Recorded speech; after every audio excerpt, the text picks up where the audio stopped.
మురళీధారి శ్యామమురారి మురళీధారి శ్యామమురారి మురళీధారి శ్యామమురారి మురళీధారి శ్యామమురారి గోవర్ధనగిరిధారి.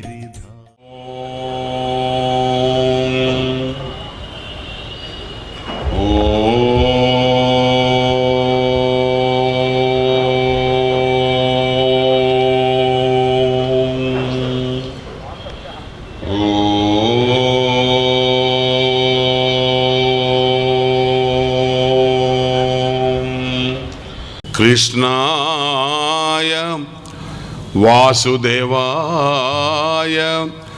దేవకీ నందనాయ చ కృష్ణాయ వాసుదేవాయ దేవకీ నందనాయ చ నందగోపకుమారాయ గోవిందాయ నమో నమః నందగోపకుమారాయ గోవిందాయ నమో నమః. హరి ఓం. శృతిస్మృతిపురాణానాలయం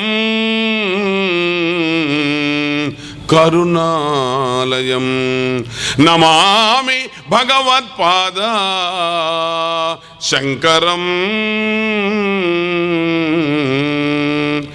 లోకశంకరం. హరి ఓం. భజ గోవిందం భజ గోవిందం గోవిందం భజ మూఢమతే భజ గోవిందం భజ గోవిందం గోవిందం భజ మూఢమతే. సంప్రాప్తే సన్నిహితే కాలే సంప్రాప్తే సన్నిహితే కాలే నహి నహి రక్షతి డుక్రుం కరణే నహి నహి రక్షతి డుక్రుం కరణే. భజ గోవిందం భజ గోవిందం గోవిందం భజ మూఢమతే. గోవిందుని భజించు, గోవిందుని ధ్యానించు. మరణ సమయం నీకు ఆసన్నమైనప్పుడు నిన్నెవరు రక్షించరు గాక రక్షించరు అని శంకరులు వారు మనల్ని హెచ్చరిస్తూ ఉన్నారు. ఈరోజు శ్లోకంలో నిన్న మనం చెప్పుకున్నాం, భగవంతుని వైపు మన మనస్సు మరలలేకపోవడానికి కారణాలు ఏమిటి అనే విషయం చెప్పుకున్నాం. అయితే భగవంతుని వైపు మన మనస్సు మరలాలంటే మనం ఏం చేయాలి, ఏ విధంగా మనం భగవంతునికి దగ్గర కాగలం అనేటువంటి విషయాన్ని మనకి ఈ శ్లోకంలో తెలియజేస్తున్నారు. సత్సంగాత్వే నిస్సంగాత్వం నిస్సంగాత్వే నిర్మోహాత్వం సత్సంగాత్వే నిస్సంగాత్వం నిస్సంగాత్వే నిర్మోహాత్వం నిర్మోహాత్వే నిశ్చలతాత్వం నిశ్చలతాత్వే జీవన్ముక్తి నిశ్చలతాత్వే నిర్మోహాత్వే నిశ్చలతాత్వం నిశ్చలతాత్వే జీవన్ముక్తి. భగవంతుడు మనకు దూరం కావడానికి ప్రధానమైన కారణాలు ఈ ప్రపంచాన్ని మనం ప్రేమించడం. అయితే ప్రపంచాన్ని మనం ప్రేమించాలి భగవంతుని దగ్గర పెట్టుకోవడానికి. భగవంతుని విస్మరించి ప్రపంచం వైపు పరుగులు తీస్తున్నాం కనుక దుఃఖం అనేటువంటిది మనకు వస్తూ ఉన్నది. కనుక ఎప్పుడు నువ్వు ఆనందంగా ఉండాలి, నువ్వు ఎప్పుడు సుఖంగా ఉండాలి అనుకున్నప్పుడు నీవు పరమాత్మను గుర్తుపెట్టుకుంటూ ఉండాలి. అయితే మనకు అనేక అడ్డంకులు దీనికి వస్తూ ఉన్నాయి, వాటన్నిటి కూడా మనం చెప్పుకున్నాం. ఈ అడ్డంకులు మనం ఎలా తొలగించుకోవాలి అన్నప్పుడు సత్సంగత్వే నిస్సంగత్వం. చేయాల్సిన మొట్టమొదటి పని ఏమిటంటే సత్పురుషులతో సాంగత్యం. కనుక మనలో దుష్ట భావాలు వస్తే, దుర్మార్గులతో మనం తిరుగుతూ ఉంటే, ఆ ఆలోచనలు మనని పీడిస్తూ ఉంటే, ఆ ఆలోచనల ప్రభావంతో మనం దుర్మార్గమైన కర్మలు చేస్తాం. దుర్మార్గమైన కర్మలు చేస్తే మనకు వచ్చేటువంటి ఫలితాలు కూడా ఆ విధంగానే ఉంటాయి. అవి మనల్ని దుఃఖంలో పడజేస్తుంటాయి. కనుక సత్పురుషులతో, మంచి వారితో ఎప్పుడైతే మనం సంగత్వం కలిగి ఉంటామో దానివల్ల ఏమవుతుంది? సత్సంగత్వే నిస్సంగత్వం ఏర్పడుతుంది. ప్రాపంచిక విషయ వాసనల పట్ల మనకు ఉన్నటువంటి వ్యామోహం అది మెల్లగా తొలగిపోతుంది. ఎందుకంటే అదంతా కూడా కేవలం మాయ, భ్రమ, అవి నశించిపోయేటువంటిది కనుక ప్రపంచం. నిస్సంగత్వే నిర్మోహత్వం. ఎప్పుడైతే ప్రాపంచిక విషయ వాసనల పట్ల నీకు సంగత్వం లేకుండా పోయిందో దీనివలన మోహ భ్రాంతి తొలగిపోతుంది. కనుక ఏది నిజం, ఏది అబద్ధం, ఏది సత్యం, ఏది అసత్యం అని తెలుసుకునేటువంటి స్థితిలో మనం లేం కనుక అసత్యం వైపు ప్రయాణం సాగిస్తున్నాం, అనిత్యం వైపు ప్రయాణం సాగిస్తున్నాం. కనుక ఈ నిస్సంగత్వం కానీ వచ్చిందంటే దాని వలన నిర్మోహత్వం వస్తుంది, మోహం తొలగిపోతుంది. నిర్మోహత్వే నిశ్చలతత్వం. ఎప్పుడైతే మోహం నశించిందో మనసు నిర్మలమవుతుంది. మనస్సులోనే జ్ఞానం కలగాలి, ఏది కలిగినా మనసులో కలగాలి. కనుక మనసు నిశ్చలమవుతుంది. ఇప్పుడు నిశ్చలతత్వే జీవన్ముక్తి. ఈ నిశ్చలమైనటువంటి మనస్సు జీవన్ముక్తికి కారణమవుతుంది. అద్భుతమైనటువంటి పదం జీవన్ముక్తి. దాన్ని చూస్తాం మనం. సాధారణంగా అందరూ ఏమనుకుంటుంటారంటే మనం మరణించిన తర్వాత మనకేదో లోకాలు ఉన్నాయని, లేకపోతే వైకుంఠము, కైలాసము, అవి ఎవరు చూడలే. మనకు ఏదైనా సంతోషం కలగాలన్నా, దుఃఖం కలగాలన్నా ఇక్కడే కలగాలి. కనుక నేను ముక్తుడిని అవుతాను అనుకున్నప్పుడు అది జీవన్ముక్తి. నీవు జీవించి ఉండగానే ఆ అనుభవం ఏదో నీకు ఇక్కడ కలగాలి. ఎప్పుడు కూడా ప్రతి మనిషి ఈ ప్రపంచంలో నిరంతరం ఆనందంగా ఉండాలని, సుఖంగా ఉండాలని భావిస్తూ ఉంటాడు. సుఖాలు, భోగాలు కోరుకుంటూ ఉంటాడు. అయితే వాటి కోసం ఏం చేస్తాడు? ఈ ప్రపంచంలో వస్తువులు, వ్యక్తుల కన్నా వేరే ఎవరు లేరు కనుక కొంతమంది వ్యక్తులు తన దగ్గర కావాలని కోరుకుంటాడు, వాళ్ళతో సంబంధ బాంధవ్యాలు పెట్టుకుంటాడు. లేదా కొన్ని వస్తువులు తన దగ్గర కావాలనుకుంటాడు, వాటితో బంధాన్ని ఏర్పరచుకుంటాడు. తనకు ఇష్టం లేనటువంటి వ్యక్తులను దూరం పొమ్మంటాడు. తనకు ఇష్టం లేని వ్యక్తులు దూరం పోయినట్లే వస్తువులు కూడా దూరం పెట్టడానికి ప్రయత్నం చేస్తూ ఉంటాడు. దీన్నే మోహము అంట, దీనినే భ్రమ అని అంటాం. ఎందుకంటే నువ్వు ఏ వస్తువుని ప్రేమించే ప్రపంచంలో, నువ్వు ఏ వ్యక్తిని ప్రేమించు, అందరూ కూడా అనిత్యమైనటువంటి వాళ్ళే. ఈరోజు నువ్వు ప్రేమించేటువంటి వస్తువు రేపు పనికి రాకుండా పోతుంది. ఈరోజు ఎంత ప్రేమించావో అది లేకపోతే నేను జీవించలేను, నా వస్తువు తెచ్చుకున్న తర్వాత నీకు ఆనందం వస్తుంది. కానీ కొద్ది కాలానికి అది ఎప్పుడైతే పనికి రాకుండా పోతుందో నీకు వెంటనే దుఃఖం వస్తుంది. అలాగే ఒక వ్యక్తి మన స్నేహం చేయొచ్చు, లేదా బంధుత్వాన్ని ఏర్పరచుకోవచ్చు. అతను లేకపోతే నేను జీవించలేను అనుకోవచ్చు. కానీ అతడు కూడా కాలానికి సంబంధించిన వాడే కనుక కాలంలో కనుమరుగవుతాడు. అతడైనా నిన్ను విడిచిపెట్టిపోతాడు, లేదా నువ్వైనా అతను విడిచిపెట్టి పోవాలి. కనుక శాశ్వతంగా ఉండేటువంటి వ్యక్తులు ఈ ప్రపంచంలో లేరు. అలాగే శాశ్వతమైన వస్తువు కూడా ఈ ప్రపంచంలో లేదు. శాశ్వతమైన వస్తువు ఏదైనా ఉంటే అది మాత్రమే నీకు నిత్య తృప్తిని అందించగలదు. మనకు కావలసింది తాత్కాలికమైన తృప్తి కాదు. మన సినిమాకి పోతే కొంచెం తృప్తి వస్తుంది, కాఫీ తాగితే తృప్తి వస్తుంది, షికారుకి వెళ్తే తృప్తి వస్తుంది. ఇవన్నీ కూడా కేవలం తాత్కాలికమైనటువంటివి. మళ్ళీ దుఃఖం వస్తుంది.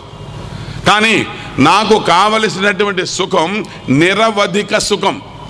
నేను ఎప్పుడూ దుఃఖించకూడదు, నా కళ్ళలో ఎప్పుడు కన్నీరు రాకూడదు, నేను నిరంతరం ఆనందంగా ఉండాలి అని ప్రతి మనిషి కోరుకుంటున్నాడు. అయితే తాను అభిలషించినటువంటి ఆనందం తనకు లభ్యం కావడం లేదు. కారణం ఏమిటి? అనిత్యమైనటువంటి ఈ ప్రపంచంలో శాశ్వతమైనటువంటి ఆనందాన్ని గురించి ప్రయత్నం చేస్తున్నాడు, అది లభ్యం కాదు. ఈ ఆనందం పొందడం కోసం ప్రపంచంలో నిత్యమైనటువంటి శాశ్వతమైనటువంటి భగవంతుణ్ణి దూరం చేసుకుంటూ ఉన్నాడు. నువ్వు దీనికోసం తిరుగు ప్రపంచంలో. ప్రపంచం మనం ఉన్నాం కానీ తిరగకుండా మానం. కానీ శాశ్వతుడు, సనాతనుడు, ఆనందాన్ని ప్రసాదించేటువంటి భగవంతుని దూరం చేసుకుని ఈ ప్రపంచం వైపు ప్రాకులాడుతూ ఉన్నాడు. దీని వలన దుఃఖానికి లోనవుతున్నాడు. ఈ భ్రమలో పడేటువంటి వాడు ఎప్పుడు కూడా భగవంతునికి దూరం అవుతూనే ఉంటాడు. కాబట్టి ప్రపంచం సత్యము, ఇది నాకు ఆనందాన్ని ఇస్తుంది అని నువ్వు భ్రమలో ఉన్నంత వరకు భగవంతుని యొక్క స్వరూప స్వభావాలు నీకు అర్థం కావు. అయితే సదా భగవంతుని జ్ఞప్తి అందించుకునే ఉపాయాన్ని శంకరుల వారు మనకి ఇప్పుడు తెలియజేస్తూ ఉన్నారు. మనకు దేవుడు గుర్తుకు రావడం లేదు, అది వచ్చే సమస్య. ఎందుకు రావడం లేదు? భగవంతుడిని గుర్తు రావంటే నువ్వేం చేయాలి అనేటువంటి విషయాన్ని మనకు ఈ శ్లోకంలో తెలియజేస్తున్నారు. ప్రాపంచిక విషయ వాసనల నుండి మనం బయటపడాలంటే ఏకైక మార్గం, ఒకే ఒక్క మార్గం సజ్జన సాంగత్యం. సత్పురుషులతో మనం సంగత్వాన్ని పెట్టుకొని ఉండడం. ఏమిటిది? సత్సంగం అంటే సజ్జనులతో స్నేహం చేయడం లేదా సజ్జనులతో కలిసి ఉండడం. కానీ నిజానికి సత్ అంటే కాలత్రయేపి తిష్టతి ఇది సత్ అని నిర్వచనం. 3 కాలాల్లో ఏదైతే మారకుండా ఉంటుందో దానికి సత్ అని పేరు. 3 కాలాల్లో మారకుండా ఉండేది ఒకటే భగవంతుడు. మనం అందరం కాలంలో వచ్చాం, కాలంలో కనుమరుగిపోతాం. ఏ వస్తువైనా సరే కాలంలో వస్తుంది, కాలంలో మరుగైపోతూ ఉంటుంది. కానీ కాలాతీతుడు, కాలాన్ని తన గుప్పిడ పెట్టుకుని తన అధీనంలో ఉంచుకున్నవాడు ఎవరంటే కేవలం భగవంతుడు మాత్రమే. అందువల్ల ఆయన కాలాతీతుడు. అది సత్ పదార్థం. నిరంతరం 3 కాలాల్లో, భూత భవిష్యత్ వర్తమాన కాలాల్లో ఏదైతే ఉంటుందో అది సత్. ఓకే, అందుకని సచ్చిదానంద స్వరూపం అంటాం. ఏమిటి సచ్చిదానంద స్వరూపం? సత్ అంటే ఎల్లప్పుడూ ఉండడం, చిత్ అంటే అన్నీ తెలియడం. మనకు కొన్ని తెలుసు అంతే, కానీ అన్నీ తెలిసే అవకాశం లేదు. కానీ భగవంతునికి అన్నీ తెలుస్తాయి. ఆనందం, నిరవధిక సంతోషం, నిరవధిక సుఖం. మనకు కొంచెం సుఖం, మనకు అల్పమైన సుఖం. కానీ భగవంతుడు నిత్య తృప్తుడు, నిరాశ్రయుడు. మనం దేనిని ఆశ్రయించుకొని మనకు ఆనందం వస్తూ ఉంటుంది. కనుక ఆయన ఒక్కడే సచ్చిదానంద స్వరూపం. కాబట్టి సత్ అంటే భగవంతుడు. సత్సంగము భగవంతునితో మనం ఏర్పరచుకునేటువంటి మైత్రి, స్నేహము. అయితే భగవంతుడు మనకు ఎక్కడ కనబడతాడండి స్నేహం చేయడానికి అన్నప్పుడు? భగవద్భక్తులతో మనం స్నేహం చేయడం కూడా భగవంతునితో స్నేహం చేయడమే.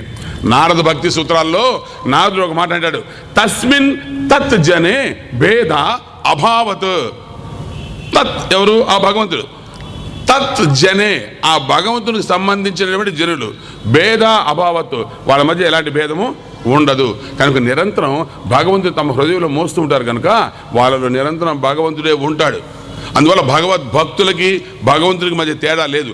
భగవంతుడు మనకు కనిపించడు కనుక మనకు అందుబాటులో ఉండేటువంటి భగవద్భక్తుల్ని మనం కలిసి వారితో చరిస్తే అది కూడా సత్సంగం అవుతుంది. కనుక ఈ సత్సంగము పరమాత్మ జ్ఞానం కలిగినటువంటి సాధు మహాత్ములు కావచ్చు, జ్ఞానులు, భక్తులు, గురువులు, త్యాగధనులు, వీళ్ళందరూ కూడా భగవత్ సంబంధమైన విషయాలు మనకు చెప్తుంటారు. కాబట్టి వాళ్ళతో స్నేహం చేయడమే సత్సంగము. అయితే స్నేహం అంటే ఏమిటి? ఏదో సినిమాలు జరగడమో, షికాలు జరగడమో, కాఫీ తాగడం కాదు స్నేహం అంటే.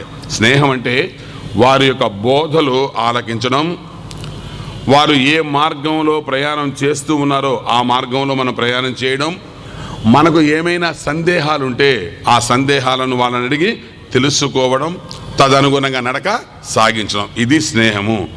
దీనివలన ఏమొస్తుంది అంటే పరమాత్మ జ్ఞానం మనకు లభిస్తుంది. అలాంటి భక్తులు నాకెవరు కనిపించడం లేదండి, ఇప్పుడు నేనేం చేయాలి అన్నామనుకోండి, అప్పుడు సద్గ్రంథ పఠనము కూడా సత్పురుషులతో మనం స్నేహం చేయడమే. ఈరోజు మీరందరూ ఇక్కడ కూర్చొని భజగోవిందం వింటున్నారు అంటే ఏమని అర్థం? మీరు ఎవరితో స్నేహం చేస్తున్నారు? శంకరాచార్యుల వారితో స్నేహం చేస్తున్నారు. నేను చెప్పడంలే, నేనేం చెప్తున్నాను? శంకరులు రాసినటువంటి భజగోవిందాన్ని మీకు చెప్తున్నాను తప్ప నా సొంత భావాలు, అభిప్రాయాలు కాదు. కనుక మనం అందరం ఇక్కడ కూర్చొని ఉన్నామంటే ఎవరితో స్నేహం చేస్తున్నాం? శంకరులతో స్నేహం చేస్తూ ఉన్నామని అర్థం. అంటే శంకరాచార్య వారు ఇక్కడ ఉన్నట్లే లెక్క. ఎందుకంటే ఆయన చెప్పేటువంటి విషయాలని ఇక్కడ మనం పానం చేస్తూ ఉన్నాం కనుక. కనుక భగవద్భక్తులు లభించినప్పుడు మనం వారు రాసినటువంటి గ్రంథాలని చదవడం ద్వారా కూడా మనం సత్సంగాన్ని పొందిన వాళ్ళమే అవుతూ ఉంటాము. కనుక సత్సంగం అనేటువంటిది నీకు ఏ విధంగా ఉపకరిస్తుంది? మొట్టమొదటి సత్సంగత్వే నిస్సంగత్వం. నాకు ఎందుకని సత్సంగం అంటే నిస్సంగత్వం అనేటువంటి, అంటే సత్పురుషులతో కొంతకాలం మనం కానీ గడిపితే వాళ్ళ ఉపదేశాలు కావచ్చు, లేదా వాళ్ళ మాటలు కావచ్చు, లేదా వాళ్ళు చేసేటువంటి పనులు కావచ్చు, ఇవన్నీ కూడా తెలియకుండా మనలో సద్భావనలు కలిగిస్తూ ఉంటాయి, మనలో మార్పుకి కారణమవుతూ ఉంటాయి. ఒక గుడ్డివాడు వాడుగా వాడు నడవలేడు, కానీ కళ్ళుండేటువంటి వాడు ఒకడు 10 మంది గుడ్డి వాళ్ళను కూడా తీసుకుని వెళ్ళి సురక్షితమైన ప్రదేశానికి ఏ విధంగా అయితే నడిపించగలడో, అలాగే అజ్ఞానాంధకారంలో అలమటించేటువంటి మనందరినీ మహాత్ములు నడిపించుకొని సరి అయినటువంటి స్థితికి వాళ్ళు తీసుకుని పోతారు. అందువల్ల వారి సాంగత్యం వల్ల మనలో చెలరేగేటువంటి దుష్ట భావాలు ఏవైతే ఉన్నాయో అవన్నీ కూడా అంతరించిపోతాయి, సత్యము మనకు తెలిసి వస్తుంది. అందువల్ల మహాత్ముల దగ్గరికి మనం వెళ్ళడం, వారి యొక్క బోధలు వినడం, వాళ్ళు చేసేటువంటి పనులు చూడడం, ఇవి చాలా ముఖ్యమైన. వాళ్ళు ఏమంతా ఇంకోసారి వాళ్ళు మనతో ఏం మాట్లాడాల్సిన పని కూడా లేదు. ఒక మహాత్ముడు చేసేటువంటి ఒక చర్య మనలో అపరిమితమైనటువంటి అనూహ్యమైనటువంటి పరిణామానికి కారణమవుద్ది. ఒకడు నాస్తికుడు ఉండేవాడు ఒక గ్రామంలో. వాడు భగవంతుడిని ఎట్టి పరిస్థితుల్లో అంగీకరించాడు. ఆ ఊర్లో ఉన్న వాళ్ళందరూ భక్తులే. ఆ దేవాలయానికి వీడి తప్ప మొత్తం ఊర్లో జనమంతా వెళ్తారు, కానీ వీడు వాళ్ళు. అంతేకాదు, ఎవరైనా సాధు మహాత్ములు వాళ్ళు వీళ్ళు వచ్చారంటే ఇక వాళ్ళతో వాదనలు పెట్టుకోవడం, వాళ్ళని నానా తిప్పలు పెట్టడం అలా జరుగుతుంది. పాపం ఎవరో ఒక సాధువుని పట్టుకొచ్చారు, ఆయన భజగోవిందం గురించి అక్కడ చెప్తామని ఆ రోజు ప్రవచనాలు ప్రారంభమవుతాయి. వీడు అక్కడ తయారయ్యాడు. ఎందుకయ్యా గంటలు నువ్వు మాట్లాడతావు, కాలం అంతా కూడా వృధా అయిపోతుంది, నీకు ఏం తెలుసని నువ్వు మాట్లాడతావు. ఏంది బాబు ఎందుకు తెలియదు, ఏదో భగవత్సం ఏంటి భగవంతుడు ఎక్కడ ఉన్నాడు అదే చెప్తానయ్యా, నువ్వు చెప్పడం ఏంటయ్యా నాకు చూపించవయ్యా, మరి నువ్వు కూర్చోవయ్యా, నువ్వు కొద్దిసేపు విను, నీకు విషయం నో, నేను మీకు ఒకటే చెప్తాను, చిన్నది చెప్తాను, మీకు ఒక చిన్న పరీక్ష పెడతాను, దాంట్లో మీరు సక్సెస్ అయితే నేను ఒప్పుకుంటాను అన్నాడు. ఏమిటి అన్నాడు. వాడు వెంటనే ఇలా పెట్టి ఇలా తీశాడు చెయ్యి. నా చేతిలో నా పిడికిలిలో సీతాకోక చిలుక ఉంది, ఇది చచ్చిందా బతికిందా నువ్వు కానీ కరెక్ట్గా చెప్పావంటే నేను భగవంతుడు అని నమ్ముతాను, నేను కూడా కూర్చొని భజగోవిందం వింటాను అన్నాడు. పాపం భక్తులందరూ అనుకున్నారు, అయ్యో ఈయన చెప్పగలడు, ఎట్లా తెలుస్తుంది, లోపల ఏముందో ఎవరికి తెలుస్తుంది. వెంటనే ఆయన కొద్దిసేపు కళ్ళు మూసుకొని ఆలోచించుకుని వెంటనే బాబు అది చచ్చింది అన్నాడు. అవునా అని వాడు ఇటు వదిలితే లేచిపోయింది. అలాగే సీతాకోక చిలుక లేచి అది ఆనందంగా వెళ్ళిపోయింది. ఇప్పుడు అన్నాడు, చూసారా ఇంతమంది కూర్చొని ఉన్నారు, ఆయన్ని పైకి ఎక్కించారు, ఆయన చెప్పిందంతా వింటూ ఉంటారు, కనీసం నా చేతిలో ఉన్న సీతాకోక చిలుక బతికిందా చచ్చిందా కూడా చెప్పలేనోడు మీ భవిష్యత్తు గురించి మీ జ్ఞానాన్ని గురించి ఆయన ఏం చెప్తాడయ్యా అని అడిగాడు. పాపం అందరు అలా అవాకైపోయి చూస్తున్నారు. దానికి ఆ మహాత్ముడు అన్నాడు, నాయన నిజంగా నేను చెప్పకపోవచ్చు, అది వేరే విషయం, కానీ అది బ్రతికుందన్న విషయం నాకు బాగా తెలుసు, కానీ నేను చెప్పను. వాడు నవ్వాడు. అందరు ఇలాగే చెప్తుంటారు లేవయ్యా అని. కాదు నాయనా, నేను కానీ అది బ్రతికుంది అని చెబితే నా మాటని పొల్లు చేయాలి, నువ్వు దాన్ని చంపేస్తావు. ఒక జీవి చచ్చిపోవడం సాధు హృదయం సహించదు, కాబట్టి దాన్ని బ్రతికించాలనుకొని నేను కావాలని నీకు అబద్ధం చెప్పాను అని అన్నాడు.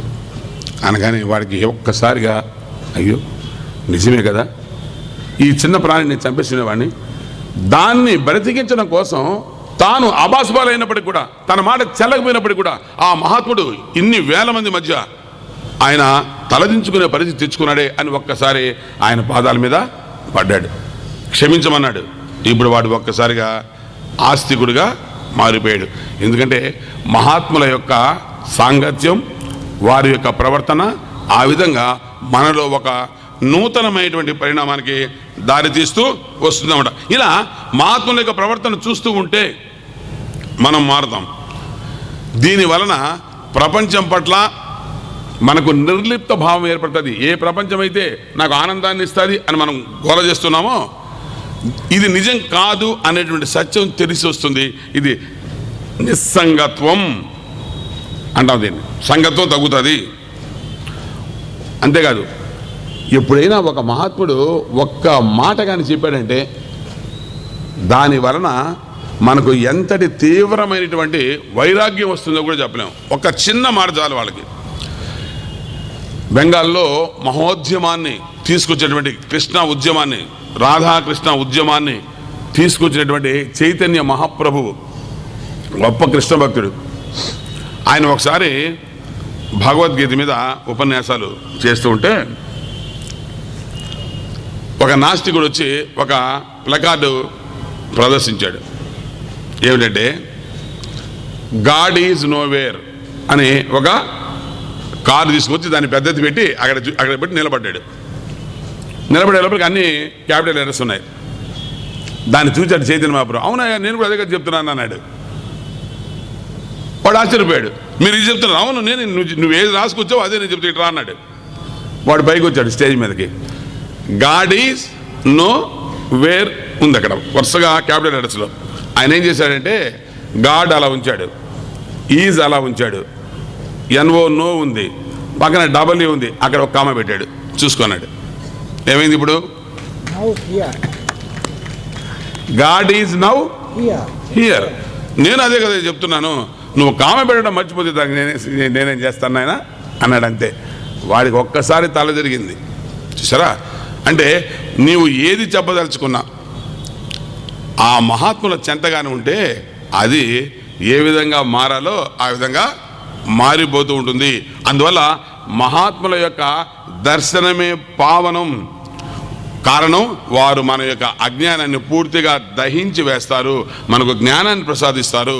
ఈ జ్ఞానం ద్వారా మనకి మోక్షానికి మార్గాన్ని వాళ్ళు చూపిస్తారు. అందువల్ల మహాత్ముల యొక్క పలుకులు భగవంతుణ్ణి కర్మలు చేసేట్టు చేస్తుంది అని అంటారు. లవకుశులు లక్ష్మణునితో, రామాయణంలో లవకుశులు లక్ష్మణునితో పోరాటం చేస్తారు కదా, ఆ సమయంలో లక్ష్మణుడు ఎత్తుకున్నాడు. రాముడు అంటే చాలు అన్నాడు. అసలు వినలా. చాలేవయ్యా, మేము విన్నాం కానీ రాముడి గురించి నువ్వేం చెప్పడం అన్నాడు. ఆశ్చర్యపోయాడు లక్ష్మణుడు. మా రాముడు ఇది చేశాడు, అహల్య శాపం మాపాడు, ఒక రాతిని నాతిగా మార్చాడు. చాలేవయ్యా, నీకు తెలిసింది ఎంత అన్నాడు కుశుడు. ఆశ్చర్యపోయాడు లక్ష్మణుడు. అది ఎవరైనా చేశారని. అతను కాదే చేసింది, ఒక మహాత్ముడు అన్నాడు. అంతే. ఎవరా మహాత్ముడు? గౌతముడు. గౌతముడు శాపం పెట్టాడు. అవునా?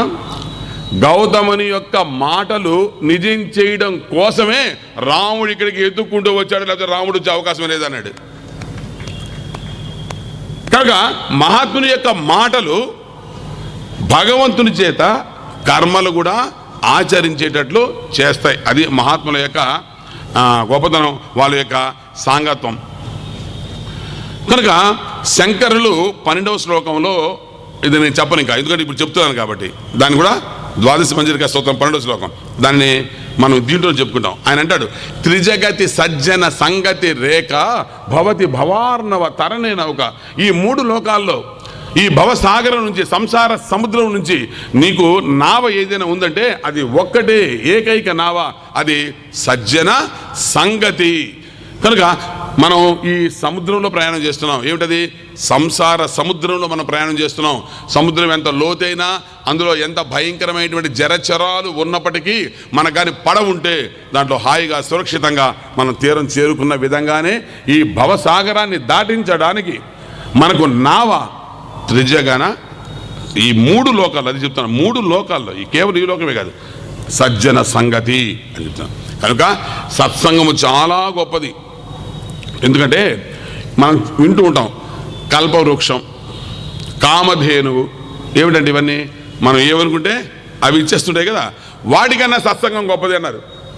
ఏమండి కల్పవృక్షం డబ్బులు ఎడితే డబ్బులు వస్తాయి, బంగారం వస్తే బంగారం, ఏదంటే వస్తుంది కదా. నో, అవి నీవు ఏవి అడిగితే అవి ఇస్తాయి. కానీ సత్సంగం నీకు సకలాన్ని ప్రసాదిస్తుంది. నువ్వు అడగకపోయినా, నువ్వేం అడగాల్సిన పని, నీకు ఏది అవసరమో.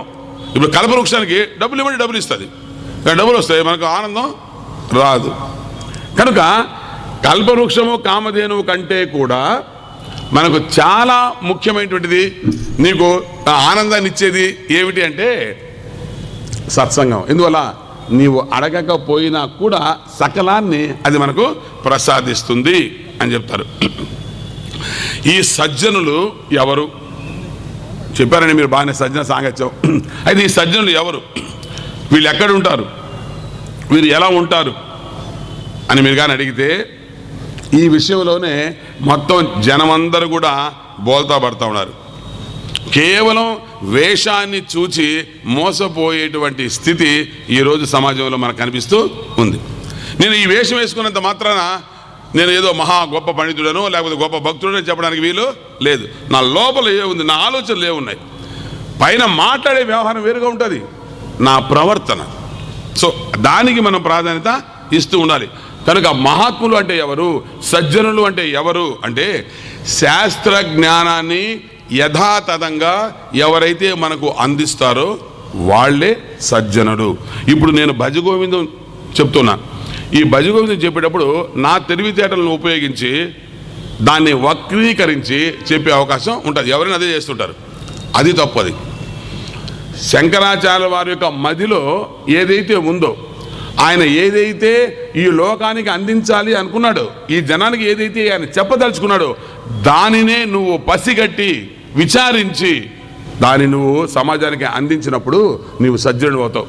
అంతేగాని నీ తెలివితేటల్ని దాన్ని కానీ రంగరించి మసిపూసి మారడికాయ చేసి ప్రజలందరినీ అజ్ఞానంలో తోసేసావంటే ఇంతకన్నా ఘోరమైన పాపం మరొకటి ఉండదు. కనుక శాస్త్ర జ్ఞానాన్ని ఉన్నది ఉన్నట్లుగా మనకు ఎవరైతే అందిస్తారో వాళ్ళే మనకు సజ్జనులు. తర్వాత ఉదాహరణకు సరే మీకు బాగా అర్థమైందని ఒక మాట చెప్తా. సరే ఎలా మీరు మార్చేయండి సార్ చూస్తాం అని అంటారేమో. మీకు అందరికీ తెలిసిన ఒక శ్లోకం చెప్తా. శుక్లాంబరధరం విష్ణుం శశివర్ణం చతుర్భుజం ప్రసన్నవదనం ధ్యాయే సర్వ విఘ్నోపశాంతయే. అందరం చెప్పుకుంటాం కదా, దానికి అర్థం ఎవరికైనా తెలుసా? మనం శ్లోకాలు చదువుకుంటాం కానీ దాని అర్థంతో మనకు పనిలే, అది ఆయన చూసుకుంటాడు, దేవుడు చూసుకుంటాడు. శుక్లాం తెల్లనైనటువంటి, అంబరం వస్త్రం, ధరం ధరించిన వాడు. భగవంతుడు ఎప్పుడు కూడా వైట్లో ఉంటాడు, వైట్ డ్రెస్లో ఉంటాడు. అంటే తెల్ల డ్రెస్సులు వేసుకుని తిరుగుతాడని కాదు, స్వచ్ఛంగా ఉంటాడు, పవిత్రంగా ఉంటాడు. అది అక్కడ శుక్లాంబరధరం. విష్ణుం, విష్ణు అంటే సర్వత్రా వ్యాపించిన వాడు అని అర్థం. కాబట్టి భగవంతుడు ఏ దేవాలయంలోనో లేదా తిరుపతిలోనో కాశీలోనో కూర్చోనాడు, సర్వత్రా. అందుకని ప్రహ్లాడు ఇందుగలడు అందులేడని సందేహము వరదు చక్రి సర్వోపగతుండు హరి. కనుక ఈ మైక్లో కూడా భగవంతుడే ఉంటాడు, దాంట్లో నువ్వు భగవంతుడు చూడగలిగి ఉండాలి అంతే. కనుక భగవంతుడు సర్వత్రా కాబట్టి విష్ణువు, వ్యాపకత్వం కలిగిన వాడు విష్ణువు. సరే, శశివర్ణం, ఆయన ఎలా ఉంటాడట? ఆయన తెల్లగా ఉంటాడు, తెల్లగా ఉంటాడు, తెల్ల వస్త్రాలని ధరిస్తాడు, శశివర్ణం. చతుర్భుజం, ఆయనకి 4 భుజాలు ఉంటాయి, చతుర్భుజం. ప్రసన్నవదనం, మనలాగా ముఖము ఇటు రణస్థలం వైపు లేదా ఇటు శ్రీకోణం వైపు పోకుండా మొహం స్ట్రైట్గా ఉంటుంది. అమ్మగారులకి మనం చెప్పాను బ్యూటీ పార్లర్ గురించి ఇంకొక రహస్యం చెప్తాను, బాగా వినండి. అమ్మగారులు అందంగా భాషించాలంటే మీరు వేసుకునేటువంటి బట్టలు కానీ, ధరించేటువంటి నగలు కానీ, కొట్టుకునేటువంటి పౌడర్లు కానీ కాదు, నవ్వు ఒక్కటే ప్రధానం. నవ్వుతూ ఉండండి, ఎంత అందంగా ఉంటుందో చూడండి. కానీ నవ్వరు కదా. పాపం ఆఫీస్ నుంచి ఆయన భర్త రాగానే ఒక్కసారి నవ్వితే పాపం అక్కడ ఎంత శ్రమపడి వస్తాడో అన్నీ మర్చిపోతాడు.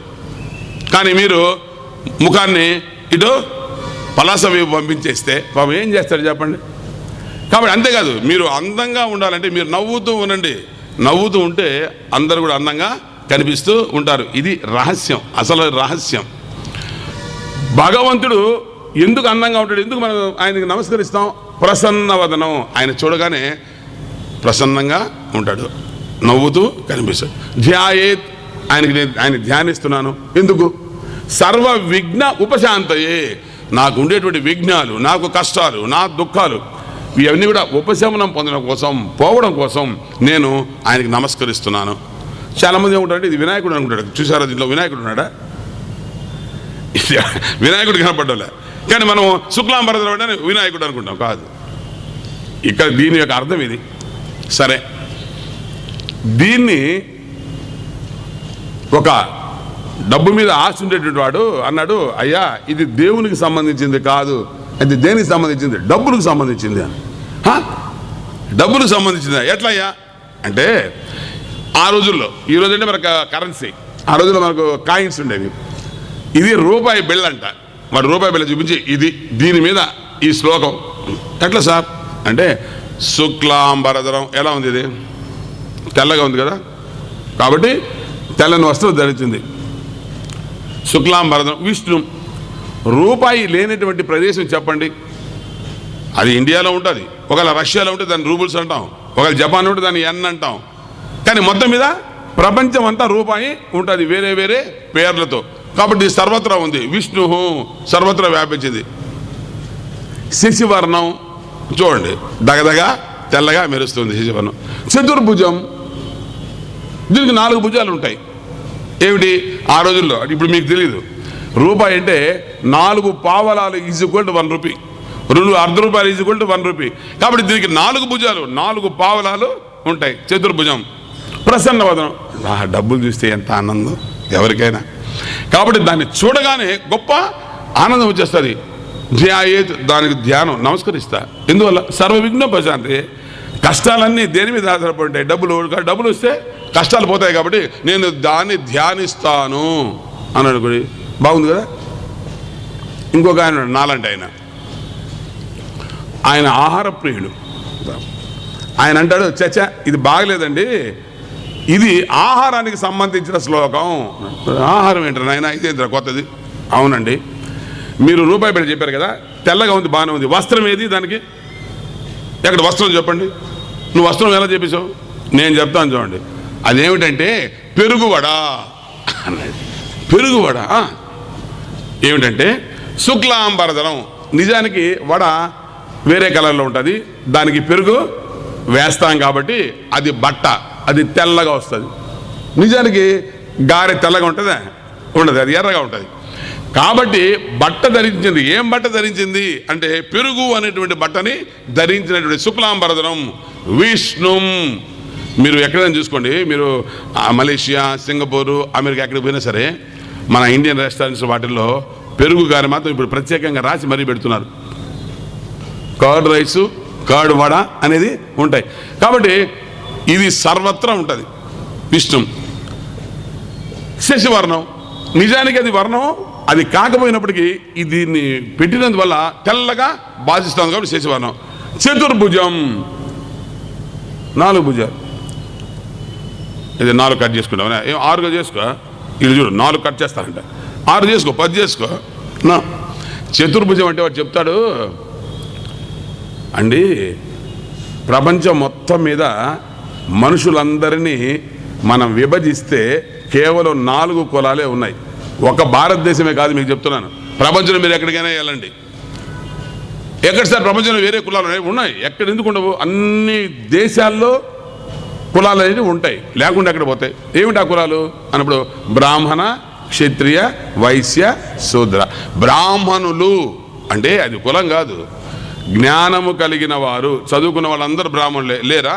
అమెరికాలో లేరా? జపాన్లో లేరా? ఇంగ్లాండ్లో లేరా? కాబట్టి ఎవరికైతే జ్ఞానం ఉంటుందో వాడు బ్రాహ్మణుడు.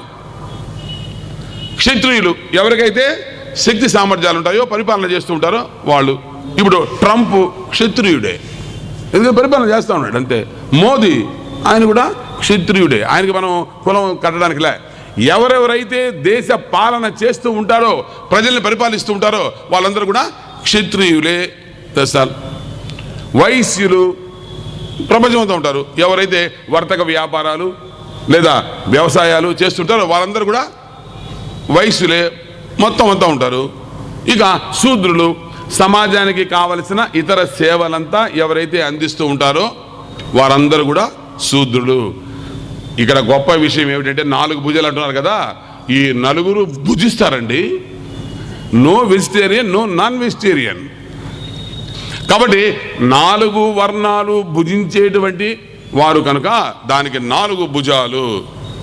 ఇప్పుడు ప్రసన్న వదనం. ఆహా, హోటల్కి వెళ్ళి ఒక 2 టైర్ వడ తేవాలని ఆర్డర్ ఇచ్చిన తర్వాత ఆ సర్వరు ఒక ప్లేట్లో ఆ 2 పెట్టుకొని ఒక స్పూన్ వేసుకుని వస్తూ ఉంటే దాన్ని చూస్తూ ఉంటే ఆహా ఎంత ఆనందం, ఏం కదా, ముఖం 1000 లైట్స్ విరిగిపోతూ ఉంటుంది కదా. కాబట్టి ఆనందం.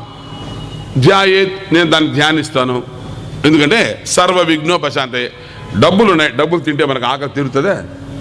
నువ్వు డబ్బులు దేన్ని సంపాదిస్తున్నావు? కేవలం ఆకలి తీర్చుకోవడానికి కోసం కదా, పొట్ట కోసం కదా. కాబట్టి నేను దానికి దండం పెడతాను, ఎందుకంటే నాకు ఆనందాన్ని ఇస్తుంది, నాకు పొట్ట నింపుతుంది కనుక దానికి దండం పెడతాను అని అనుకోండి. కాదంటారా మీరు? చెప్పండి. కాబట్టి శుక్లాంబరధరం ఎక్కడా, పెరుగుడు ఎక్కడా?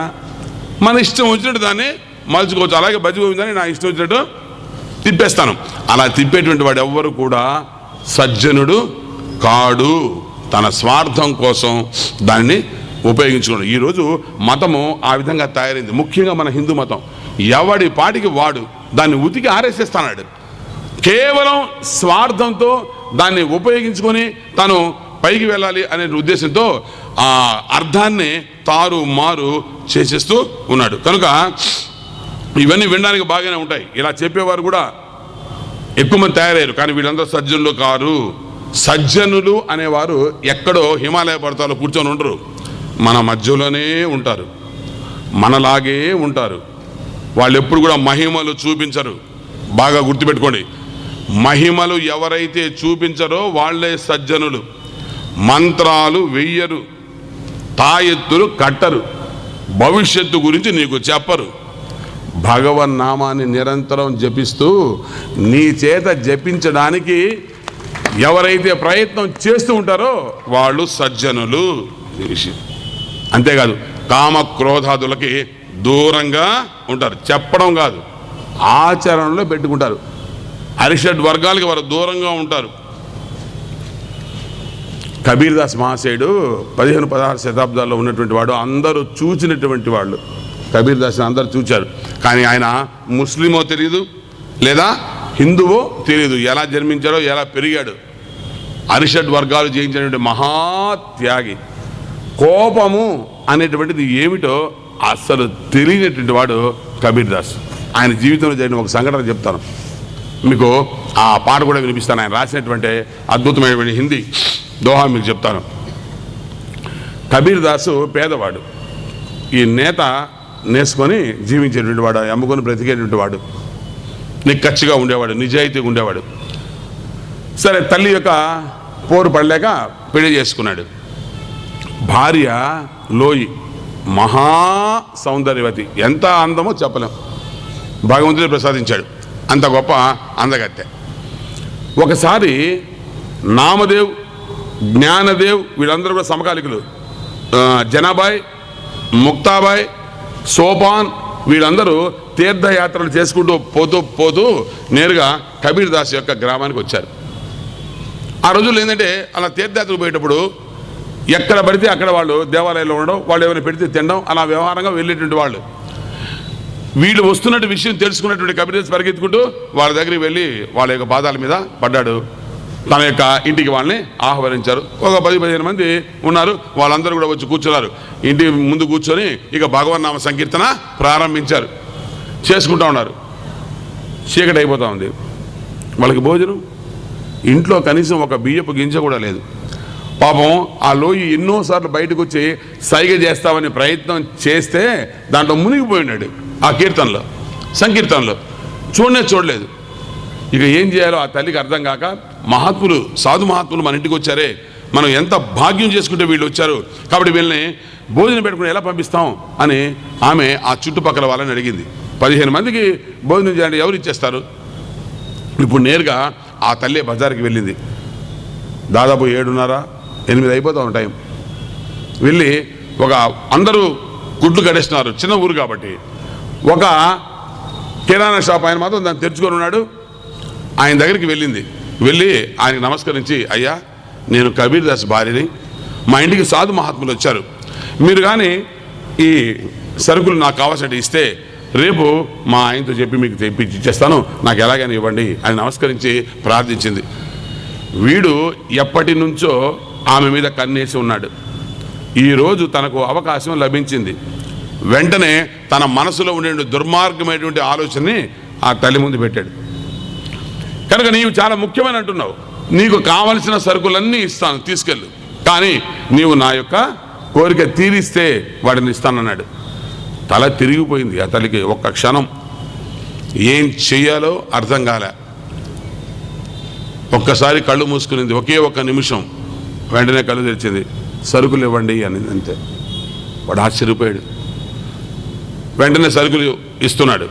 ఇస్తుంటే ఒక మాట చెప్పింది, నేను మహాత్ములకి భోజనాన్ని సమర్పించడం కోసం నీ దగ్గర సరుకులు తీసుకుంటున్నా, కానీ మలినమైనటువంటి నా దేహంతో ఆ మహాత్ములకి నేను భోజనం వడ్డించలేను కనుక వాళ్ళు భోజనం చేసిన తరువాత వచ్చి నీ కోరిక తీరుస్తాను.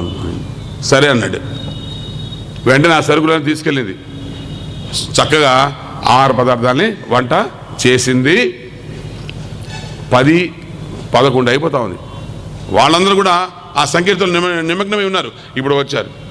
వస్తే వాళ్ళకందరికీ కూడా కబీర్ దాసు, లోయి కలిసి వాళ్ళకి శుభ్రంగా వడ్డన చేశారు. వాళ్ళందరూ హాయిగా తిన్నారు. తిన్న తర్వాత వాళ్ళు పడుకున్న తర్వాత కబీర్ దాసు వాళ్ళకి పాద సేవ కూడా చేసి అప్పుడు ఆ మహా సంతోషంతో లోపలికి వచ్చాడు భోజనం చేయడానికి. 12 టైం, అర్ధరాత్రి టైం. వెళ్ళి లోయి, ఈరోజు నాకు ఎంత ఆనందంగా ఉందో చెప్పలేం. ఇంతమంది సాధు మహాత్ములకి మనం ఈరోజు ఆతిథ్యం ఇచ్చాం, పద మనం కూడా తింటామని. ఇప్పుడు విస్తరాకి వేసి పెట్టి ఆ తల్లి బోరున ఏడుస్తుంది. అన్నాడు, నాకు తెలుసు లోయి, ఇవి కన్నీరు కాదు, ఆనంద బాష్పాలు. కాబట్టి ఇంత అద్భుతమైన కార్యం చేసామని నువ్వు ఆనంద బాష్పాలు కారుస్తున్నావా అంటే, కాదండి, ఇది నిజమైనటువంటి కన్నీరే. అవునా, ఎందుకు ఈ కన్నీరు అని జరిగిన విషయం అంతా కూడా చెప్పింది. భోజనం వడ్డించింది. పాపం చాలా ఆనందంగా కలుపుకుంటామని ప్రయత్నం చేస్తున్నాడు. ఎప్పుడైతే ఈ విషయం చెప్పిందో వెంటనే లేచాడు పైకి, వెంటనే చేయగడుక్కున్నాడు. ఈ సాధు మహాత్ములు ఎంతటి గొప్పవాళ్ళో వీరికి ఆతిథ్యం ఇవ్వడానికి సహకరించిన ఆ వర్తకుడు కూడా సాక్షాత్ భగవత్ స్వరూపుడు. అతని కోరిక తీరిన తరువాత నేను భోజనం చేస్తాను అని లోయని తీసుకొని బయటకు వచ్చాడు. ఆ సమయంలోనే చిన్నగా వర్షం ప్రారంభమైంది. వర్షం పడుతూ ఉంది. వెంటనే ఒక గొడుగు తీసుకొని ఆమెని తన చంకలోకి ఎత్తుకొని, ఆమె తడిసిపోతుందేమని ఆమె గొడుగు పెట్టి తను తడుస్తూ నేరుగా ఆ ఇంటికి వెళ్ళి ఆమెను అక్కడ దింపి బయట కూర్చున్నాడు. ఆ తల్లి వెళ్ళి తలుపు కొట్టింది. వీడు తలుపు తీశాడు, బిత్తరపోయాడు. ఎందుకంటే ఆమె మహాపతివ్రతని అందరికీ తెలుసు. ఆమె వస్తుందని కల్లో కూడా ఊహించలేదు. ఆశ్చర్యపోతూ లోపలికి ఆహ్వానించాడు. ఆమె లోపలికి వెళ్ళింది. వెళ్ళగానే అడిగాడు, ఇక ఇంత వర్షం పడతా ఉంది, నీ మీద ఒక్క చిలుకు కూడా లేదు, నువ్వు ఎలా వచ్చావని. నా భర్త తెచ్చాడు అని బిత్తరపోయాడు. అలాగే, నీ భర్త తెచ్చాడా? నీ భర్తకు తెలుసా నువ్వు ఇక్కడికి ఎందుకు వచ్చావని? స్పష్టంగా చెప్పాను, నీవు సాక్షాత్తు భగవత్ స్వరూపుడవే అని, ముందు నీ కోరిక తీరిన తర్వాత నేను భోజనం చేస్తానని భోజనం కూడా చేయకుండా నన్ను ఇక్కడ తీసుకొచ్చాడు అని చెప్పాడు. ఆ తల్లి చెప్పే లోపలికే వీడికి ఒక్కసారి మతి ఎక్కడికి పోయిందో పోయింది. ఇప్పుడు ఆమె కనపడడంలే. నేరుగా బయటకు వచ్చాడు. బయటకు వస్తే ఆ అరుగు మీద ప్రశాంతంగా, ఏ మాత్రం ముఖంలో చికాకు కానీ లేదా కోపం కానీ ఏమీ లేకుండా ప్రశాంతంగా ఆయన కూర్చొని ఉన్నాడు. భగవన్నామం చెప్పుకుంటా. వీడు వచ్చి చూశాడు. అంతే, ఒక్కసారి పాదాల మీద పడిపోయాడు. తన జీవితంలో ఎప్పుడు ఇలాంటి వ్యవహారం చూడలే. అప్పుడు కబీర్ దాస్ అంటాడు, ఎందుకునైనా, ఎందుకు నువ్వు వాడు ఏడుస్తున్నాడు ఇప్పుడు బోరుని, ఎందుకునైనా నువ్వు ఎందుకు బాధపడుతున్నావని. అయ్యా, మహా ఘోరమైనటువంటి తప్పిదం చేశాను, నా పాపానికి నిష్కృతి లేదు, నన్ను క్షమించు అంటుంటే మెల్లగా నోరు విప్పాడు కబీర్ దాస్. घूंघट का फट खोल रे,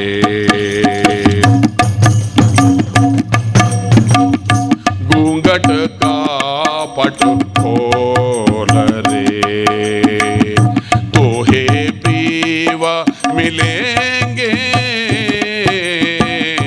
घूंघट का फट खोल रे, घट घट में वही साई रमता, घट घट में वही साई रमता, कटुक वचन मत बोल रे, घूंघट का पट खोल रे, तो हे पीवा मिलेंगे,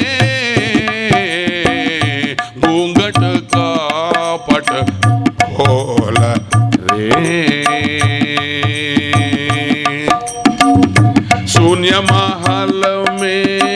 दीप विराजे शून्य महल में दीप विराजे बाजे अनहद डोल रे कहत कबीर सुनो भाई साधो आसन से मत डोल रे घूंघट का पट खोल रे ओहे पीवा मिलेंगे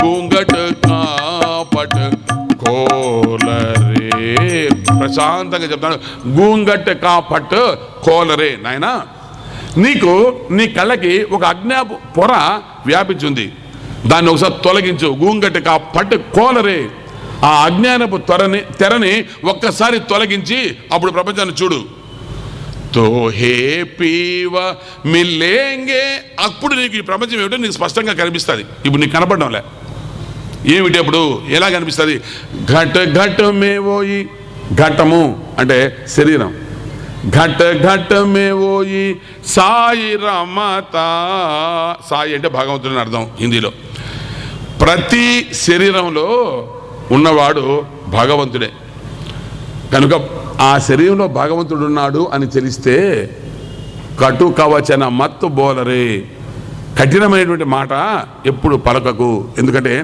భగవంతుడు రాతిలో లేడు భగవంతుడు రాయి కాదు కనుక నీవు స్పష్టంగా కనిపించేటువంటి ఈ ప్రపంచంలో జీవులందరూ కూడా ఉంటే వాళ్ళలో భగవంతుని దర్శించలేకపోతే ఇంతకన్నా గుడ్డివాడు మరొకడు ఉన్నాడు కనుక నీవు కఠినమైనటువంటి మాటలు మాట్లాడేవంటే కారణం ఏమిటంటే వాడు నీకు పక్కవాడుగా కనిపిస్తున్నాడు కాదు వాడు సాక్షాత్ భగవత్ స్వరూపుడే ఎందుకంటే అంతర్బహిష్య సత్సర్వం వ్యాప్య నారాయణ సిత లోపల బయట సర్వత్రా వ్యాపించిన వాడు భగవంతుడే కనుక అందరిలో భగవంతుడే ఉంటాడు అందువల్ల అన్ని శరీరాల్లో నీవు పరమాత్మను మాత్రమే చూడాలి అలా పరమాత్మ గారిని నువ్వు చూడగలిగితే ఇక నీకు ఎట్టి పరిస్థితుల్లో కఠినమైనటువంటి మాటలు నువ్వు మాట్లాడవు శూన్య మహల్ మే దీప బిరాజే నీ యొక్క హృదయం అంతా కూడా అంధకార బంధురంగా ఉంది అజ్ఞానంతో కొట్టిమిట్టాడుతున్నావు నీవు ఇప్పుడు ఒక జ్ఞానం అనే దీపాన్ని వెలిగించు బాజే అనహద్ డోలరే అప్పుడు లోపల నుంచి వచ్చేటువంటి అనాహత శబ్దం ఓం అనేటువంటి శబ్దాన్ని నువ్వు వింటావు కహత కబీర సునో భై సాధో ఆసన సేమత్త డోలరే కబీరు తన యొక్క అనుభవ భూమికల నుంచి యొక్క విషయాన్ని చెప్తున్నాడు సోదరా దీన్ని నువ్వు విశ్వసించు అని ఎప్పుడైతే అన్నాడో కబీర్ దాస్కి వాడు గొప్ప శిష్యుడైపోయాడు చూసారా సత్పురుషుల యొక్క ప్రవర్తన నీలో సద్భావనలు కలిగేటట్టు చేస్తాయి ఒక్కోసారి నిజానికి వాళ్ళు ఒక్క మాట మాట్లాడకపోయినా వాళ్ళ సన్నిధిలో ఉంటే చాలు వాళ్ళు ఏం మాట్లాడరు మనతో వాళ్ళు ఏ ఉపన్యాసం చెప్పరు వాళ్ళు ఏ కర్మ కూడా చేయరు ఊరికే కూర్చున్నారు అనుకోండి అప్పుడు కూడా నీకు వాళ్ళ వల్ల ప్రయోజనమే ఈ విషయం ఎందుకంటే కబీర్ దాస్ ఒక దగ్గర ఒక దోహాలు అంటాడు కబీర్ సంగత సాధుకి జోం గంధీ కా బాస్ జో కచో గంధీ దే నహీ తో భీ బాసు సువాస్ కబీర్ సంగత సాధుకి కబీర్ దాస్ అంటాడు నాయనా సాధు సజ్జన సాంగత్యం ఎలాంటిదంటే అత్తరు అంగడి వంటిది అన్నాడు దాంతో పోల్చాడు అంటే సెంట్లు షాపు అనమాట అదట సజ్జన సాంగత్యం ఎందుకంటే నీవు కానీ అత్తరు అంగడి దగ్గరికి వెళితే ఆ అత్తరు అమ్మేటువంటి వాడు నీకేమి ఇవ్వకపోయినా నీ దగ్గర డబ్బులు లేకపోయినా అక్కడి నుంచి వచ్చేటువంటి పరిమళాలని నువ్వు హాయిగా అనుభవించవచ్చు ఎంత నువ్వు పీల్చొచ్చు వాడే వివాసం పని లేదు నువ్వు ఖర్చు పెట్టాల్సిన పని కూడా లేదు అలాగే సజ్జనుల దగ్గర నువ్వు ఉంటే అక్కడి నుంచి వచ్చేటువంటి ఆ ఆలోచనలు వాళ్ళు చేసేటువంటి అద్భుతమైనటువంటి కార్యాలు నిన్ను ఆనంద పరవశంలో ముంచుతాయి వాళ్ళు ఏం మాట్లాడాల్సిన పని కూడా లేదు అంటాడు కబీర్ దాస్ కనుక అది సజ్జన సాంగత్యం వల్ల మనకు వచ్చేటువంటి ప్రయోజనం దానివల్ల ఏమవుద్ది నిస్సంగత్వం ఏర్పడుతుంది ఈ ప్రపంచం పట్ల మనకు సంగత్వం లేకుండా పోద్ది డిటాచ్మెంట్ వస్తుంది దీనివల్ల ఏమొస్తుంది నిస్సంగత్వే నిర్మోహత్వం మనం అందరం కూడా మోహంలో ఉన్నాం ఈ మోహంలో ఉన్న కారణంగానే దుర్మార్గాలు మనం చేస్తున్నాం ఇప్పుడు ఈ నిస్సంగత్వం ఏర్పడితే నిర్మోహత్వం, కనుక సత్సంగత్వం వల్ల నిస్సంగత్వం ఏర్పడుతుంది. దానిని చూసాం మనం. ఈ నిస్సంగత్వం వల్ల రాగద్వేషాలు తొలగిపోతాయి. ప్రపంచము ఉన్నది ఉన్నట్లుగా మనకు సాక్షాత్కరిస్తుంది. నిజానికి మన ప్రపంచాన్ని కళ్ళతో చూడం, కళ్ళతో చూస్తే బాగుండు, కళ్ళతో కూడా చూడం. దేంతో చూస్తాం తెలుసా? మన ఇష్టాలతో చూస్తాం.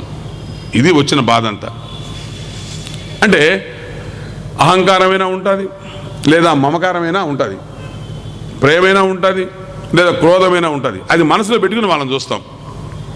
కనుక ఆయన నాకు ఇష్టం అనుకోండి, అప్పుడు నేను ఎలా చూస్తాను తెలుసా? ఆయన ఏ పని చేయనండి నాకు మంచిగానే కనిపిస్తుంది. అది ఆయన అంటే నాకు కష్టం అనుకోండి, ఆయన మంచి చేసినా నాకు కష్టంగానే ఉంటుంది. ఇది విషయం. అంటే మన అభిప్రాయాలు ఏవైతే ఉన్నాయో వాటిని తీసుకెళ్ళి ప్రపంచంలో చూపించేస్తూ ఉంటాం. కనుక మంచివాడు కూడా మనకు చెడువాడు కనిపిస్తాడు. కారణం ఏమిటి? వాడి మీద మనకు మంచి అభిప్రాయం లేదు. చెడ్డవాడు నీకు మంచిగా కనిపిస్తాడు. కారణం ఏమిటి? వాడంటే నీకు అపారమైనటువంటి ప్రేమ. ఇవే రాగద్వేషాలు. ఈ రాగద్వేషాలు మంచివాడిని చెడుగా, చెడువాడిని మంచిగా మనకు చూపెడుతూ పోతూ ఉన్నాయి. అలా కాకుండా అపరిచితులు అనుకోండి, ఎవడు ఫారెన్ వాడు ఒకడు వచ్చాడు అనుకోండి, వాడిని మామూలుగానే చూస్తాం. ఇప్పుడు ఆయన్ని నేను వేరుగా చూస్తా, రామ్మోహన్ని వేరుగా చూస్తాను. సరేనా? దేనికి కారణం అంటే అది తెలుసు కాబట్టి నాకు. మోహన్ రావుని వేరుగా చూస్తా, ఇందువల్ల ఆయన నాకు తెలుసు. అట్లా కాకుండా ఒక విదేశీయుడు వచ్చి ఇక్కడ కూర్చొని అమెరికా వాడు కూర్చొని అనుకోండి, వాడితో మామూలుగా ఉంటాను. ఇందువల్ల వాడు ఎవడో మనకు తెలీదు. మనలో రాగము లేదు, వాడి మీద ద్వేషము లేదు. చూసారా తమాషా? కనుక అపరిచితులు వాళ్ళు ఎలా ఉన్నారో అలాగే మనకు అనిపిస్తారు. రాగద్వేషాలు కానీ లేకుంటే ఈ విషయ వస్తువులు కూడా, ప్రపంచం కూడా మనకు యథాతథంగా కనిపిస్తుంది. దానివల్ల నీకు మోహం లేదు, దాని నీకు కష్టం కూడా లేదు. వచ్చిన బాధంతా రాగద్వేషాలు మన మనసులో ఉంచుకొని ప్రపంచం అనేది చూస్తున్నాం కనుక నీకు దుఃఖం అనేటువంటి సంప్రాప్తం అవుతూ ఉన్నది. కనుక మోహం తొలగిపోవాలి. అదే నిర్మోహత్వం. నిజానికి మనవారు అనుకునేవారు కూడా ఎవరైనా సరే, మీకు చెప్తున్నాను, ఇది సత్యం. శంకరాచార్య వారు చెప్పడమే కాదు, మీ యొక్క అనుభవంలో ఉంటుంది. మనవాళ్ళు అనుకుని మీరు ఎలా పరిగెత్తినా వాళ్ళందరూ నిన్ను ఉపయోగించుకుంటారే కానీ నీకు ఉపయోగపడరు. ఇది సత్యం. నీవు ఉపయోగంలో ఉన్నంత వరకే నీ వలన వాళ్ళకి ప్రయోజనం కలుగుతుంది అంటేనే నీతో సంగత్వం. నీ వలన ప్రయోజనం ఉండదు అనుకుంటే వెంటనే నిన్ను వదిలేస్తారు. ప్రసక్తే లేదు. ఎవరైనా, భార్య అయినా సరే, పిల్లలైనా సరే. ఇది సత్యం. ఇది మన అనుభవంలో ఉంది. ఉన్న మోహంలో ఉన్న కారణంగా ఇది మన సత్యం మనకు తెలిసి రావడం లేదు. కనుక నీవు ఎప్పుడైనా సరే పరమాత్మ ఒక్కడే నాకు పతి, పరమాత్మ ఒక్కడే గతి అనేటువంటి గట్టి విశ్వాసం ఈ సజ్జన సాంగత్యం వల్ల మనకు ఏర్పడుతుంది. అప్పుడు నీ మనసు భగవంతుని యొక్క పాదాల యందు ప్రార్థనగా నిలుస్తుంది. అప్పుడు నీ కష్టాన్ని, నష్టాన్ని పక్క వాళ్ళకి చెప్పుకో. పక్క వాళ్ళకు చెప్పినా వాళ్ళు వినరు. నెంబర్ 1. విన్నా వాళ్ళ దగ్గర ఏముందో అదే ఇస్తారు. ఏముంటుంది వాళ్ళ దగ్గర? దుఃఖం తప్ప ఎవరి దగ్గర ఏముంది? కాబట్టి నువ్వు ఎవరినైనా ప్రశ్నించు. అసలు ఒక తమాషా చూడండి, ఒక ఆశ్చర్యకరం. ఎవరైనా ఇద్దరు మనుషులు కలిస్తే మొట్టమొదటి మాట ఏం చెప్పండి? బాగున్నావా? ఎందుకు అడుగుతున్నావు నువ్వు? నాకు అర్థమే కాదు. వాడు ఒకవేళ దుఃఖంతో ఉండి, లేదా చిరిగిపోయిన వస్త్రాలు గట్రా వేసుకొని చింపిరిగా ఉంటే నువ్వు అడిగామంటే అర్థం ఉంది. బ్రహ్మాండమైన పట్టు చీర కట్టుకొని ఆమె నవ్వుతూ ఆభరణలతో కనిపిస్తే బాగున్నావా? ఏది బాగున్నావా? ఎందుకు అడిగావయ్యా అంటే వీడు బాగాలేడు. అదే విషయం. వీడు లోపల బాగలేడు, ఆమె ఎక్కడ బాగుందో ఇది బాధ.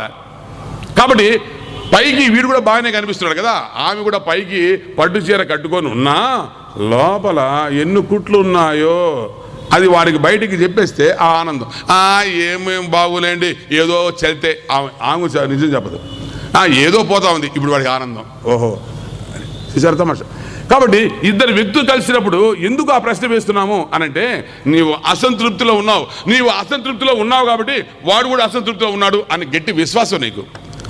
కనుక నీవు వాడిని ఏమైనా అడిగితే ఎవరైనా వాడి దగ్గర ఉన్నదే కదా ఇస్తారు. కాబట్టి వాడి దగ్గర దుఃఖం ఉంది, అది నీ నెత్తిన పోస్తాడు. అది అవసరమో మనకు? ఉన్నదంతా చేస్తున్నాం మనం. కనుక ఏదైనా నువ్వు అడగాలంటే అక్కడే తేరా పడ్రస్ అదే. ఇందువల్ల దుఃఖము తెలియనటువంటి వ్యక్తి ఒక్కడే ఉన్నాడు ఈ ప్రపంచంలో. కాబట్టి ఆయన సచ్చిదానంద స్వరూపుడు అన్నాం. ఆయన ఎప్పుడు నిత్యం ఆనందంగా ఉంటాడు. ఆయన పోయి అడిగితే ఆయన దగ్గర ఏముందో అదే ఇస్తాడు. ఏమిటది? ఆనందాన్ని మనకు ఇస్తాడు. కాబట్టి నీవు భగవంతుడి దగ్గర అడిగే విధానం కూడా వేరే. నేను కొబ్బరికాయ కొడతాను, నాకు ₹1,00,000, నా బొచ్చిస్తాను, నాకు 10 లక్షలు అంతాడు భగవంతుడు. కొబ్బరికాయకి ₹1,00,000 ఇస్తారా ఎవరైనా? నువ్వు ఇస్తావా? కానీ భగవంతుడి దగ్గరికి వెళ్ళి అడిగేది మనం అదే, వెళ్ళేదే దానికోసం. భగవంతుడు ఎవడు? భగవంతుడు నీ హృదయాన్ని చూస్తాడు, నీ ఆర్తిని చూస్తాడు. నీ హృదయంలో పెళ్ళుపికేటువంటి భావనకి భగవంతుడి యొక్క స్పందన ఉంటుంది. నువ్వు ఎలా మాట్లాడుతున్నావో భగవంతుడితో, దాన్ని బట్టి భగవంతుడు నీకు జవాబిస్తాడు. దోషము చూడకు కరివరదా, నా మనస్సు నీకు తెలియనిదా. దోషము చూడకు కరివరదా, నా మనస్సు నీకు తెలియనిదా. దోషము చూడకు కరివరదా,